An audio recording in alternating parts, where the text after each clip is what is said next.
सन्निहितो हरि तीर तीर जाना मेरे लाल, जमुना का किनारा पकड़ना है। और जमुना के किनारे जाते जाते जाते जाते मिलेगा मधुबने।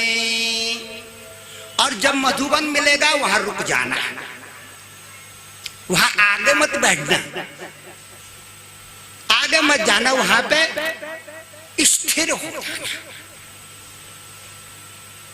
गुरुजी मेरे को क्या पता लगेगा, मैं बच्चा 5 वर्ष का, कि मधुबन आ गया? मैं कैसे जानूंगा, कैसे पहचानूंगा कि मधुबन आ गया? हाँ, नारद जी कहते हैं हाँ ये बात सही है। जब तू गंगा जमुना के तीर तीर जाएगा, और मैंने कहा गंगा जल पीते हो ना, ज्ञान मिलता है बिटिया, लेकिन कभी कभी जमुना जल भी पीना चाहिए, आदमी कर्मवान बनता है। इसलिए जमुना के किनारे आपने देखा होगा लोगों को पत्थर फोड़ने की शक्ति अनायास इनको मिलनी शुरू हो जाती है। और गंगा किनारे वाले आलसी पड़ा हुआ है, कई दिन से मुंह ही नहीं धोया, दूसरे का क्या धोएगा, अपना ही नहीं धोया। और है किसके किनारे?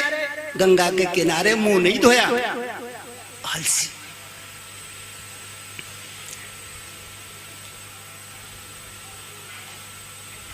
अब क्या हुआ? नारद जी कहते हैं तस्मात् गच्छ भद्रम ते यमुनायास्तटं शुभमयी पुण्यं मधुबनमय यतरे नित्यं सन्निहितो हरि। अरे पुत्र, मधुबन मिलेगा, रुक जाना। कैसे पहचानूंगा गुरुजी में कि मेरी मंजिल मिल गई? नारद मुनि कहते हैं जो जब तू उस स्थान पे पहुंचेगा तो स्थान अपनी उपस्थिति दर्ज करेगा, स्थान बताएगा मैं क्या हूं। मसान घाट में जाते हो, मसान बताता है कि मैं क्या हूं। पवित्र जगह पे जाते हो, स्थान बताता है कि मैं क्या हूं। स्थान स्थान के गुण धर्म और परमाणु भिन्न भिन्न होते हैं, भिन्न भिन्न हुआ करते हैं। नारद जी कहते हैं जब तो जाएगा पुत्र मधुबन में, अरे जहां पर पंखेरो गीत गाते हुएंगे, मधु चुआते हुए टप टप शहद चुंगा रहे होंगे पंखेरू गीत गाकर, कुहू कुहू। अरे वहां पर पशु पक्षी नृत्य लगा रहे होंगे, फूल खिले होंगे अनमना भांति। उस स्थान पे जाकर के तेरा मन बाग बाग हो जाएगा, चित्त प्रसन्न हो जाएगा। वहां रुक जाना और गुरु को बताए हुए रास्ते को उजागर करना, गुरु मंत्र का सुमिरन करना। नारद जी चले गए। ध्रुव चलते चलते चलते मधुबन में पहुंच गया। क्या देखता है कि चारों ओर फूल खिले हैं, हरियाली है, पंखेरू गीत गा रहे हैं, प्रकृति मुस्कुरा रही है। और ऐसी जगह पे जब प्रकृति मुस्कुरा रही हो मेरी बहनों, ध्यान करने से बल बढ़ता है, वहां पे ध्यान करने से शक्ति बढ़ती है, आनंद मिलता है। ध्रुव वही खड़ा हो गया और गुरु के दिए हुए मार्ग को अनुसरण करने लगा। ओम नमो भगवते वासुदेवाय। इस मंत्र को जगने से क्या होता है? आदमी की भूख कम होने लगती है, आदमी का खाना कम हो जाता है। कभी भी देखना मेरे भाइयों, अगर 2-4 दिन इस मंत्र को जप दोगे, आपका खाना आधा हो जाएगा। 4 रोटी खाते हो 2 में आ जाओगे। ये इसका लक्षण है।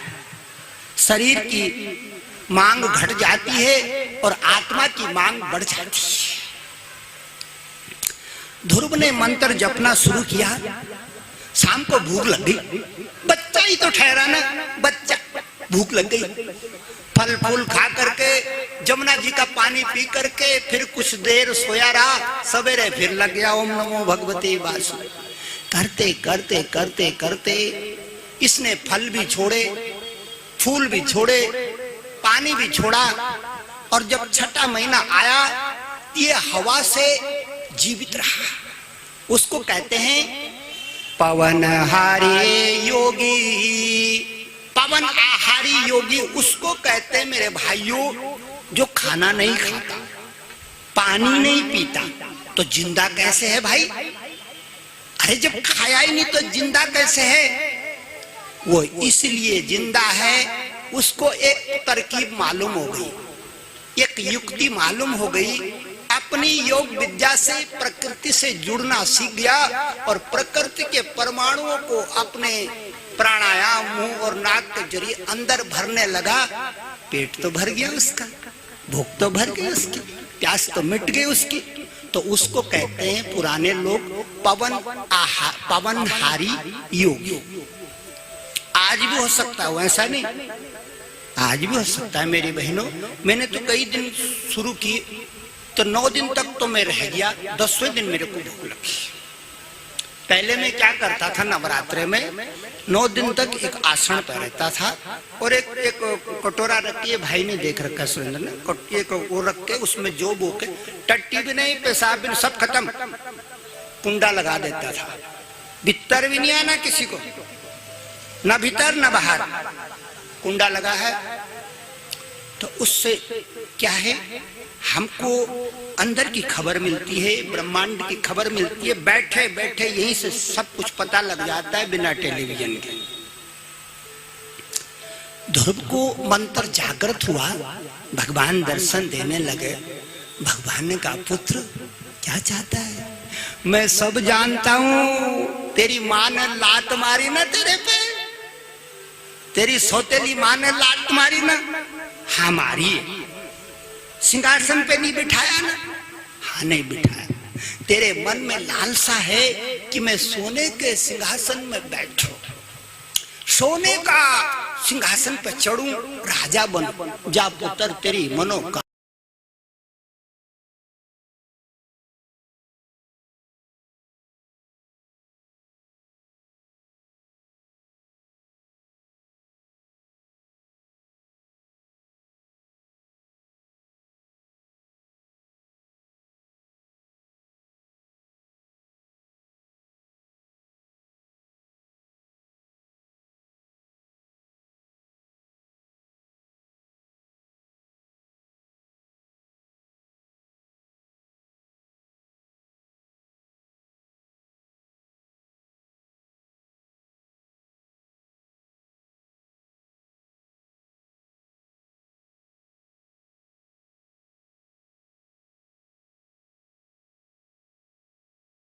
मतलब उसके अंदर की राज विद्या, उसके अंदर के राजगुण, उसके अंदर का रजस तत्व बम बम बम बम बम बम करके प्रभावित होने लगता है। ध्रुव के अंदर की सोई हुई सकतिया जागने लगी, ज्ञान की गंगा जागी और कर्म की जमुना प्रगटी, प्रेम की शारदा जागी। गीत गाने लगा, गाते गाते खुशी मन से अपने गांव में गया। अपने बगीचे में, फूलों के बगीचे में गीत गा रहा था। माली की नजर पड़ गई, बोले ये वो ध्रुव नहीं है जो 5-6 महीने पहले भागा था घर से। माँ बाप ने निकाल के बाहर कर दिया था धक्का मार करके। ये वो नहीं है, ये कोई और है। क्यों? रंग बदला, ढंग बदला, बोल बदला, चाल बदला, ज्ञान बदला, ध्यान बदला, और वो सब कुछ बदल चुका। जैसे गोया गुजरा कालिदास गीत गाने लगा था भगवती के। किसका वो था? तप। इसी तरह आज छोटा बच्चा तपस्या से जगमग जगमग जगमग कर रहा है, उसको राजपाट भी मिला, सब कुछ मिला मेरे को। और इसी मंत्र को हमारे भाई आदरणीय महंत देवेंद्र गिरी जी ने, हमारे जो ये ब्राह्मण देवता बैठे हैं, इनको जपने के लिए दे दिया। ओम नमो भगवते वासुदेवाय का मंत्र ये लोग 3 दिन से जप रहे हैं। तो उसका फल क्या होएगा? उसका फल सुनने वालों को मिलेगा, यजमान को मिलेगा, उनके भाई बंधुओं को मिलेगा, जो भी यहाँ पे आएगा उसको मिलेगा। इस कथा में आने से मेरी बच्चियों आपको ताकत मिलेगी, आपको ज्ञान मिलेगा, आपको शक्ति मिलेगी। रुपया भले ही न मिले, पैसा भले ही न मिले, कपड़ा भले ही न मिले, लेकिन ऐसी चीज मिलेगी जो दुर्लभ है।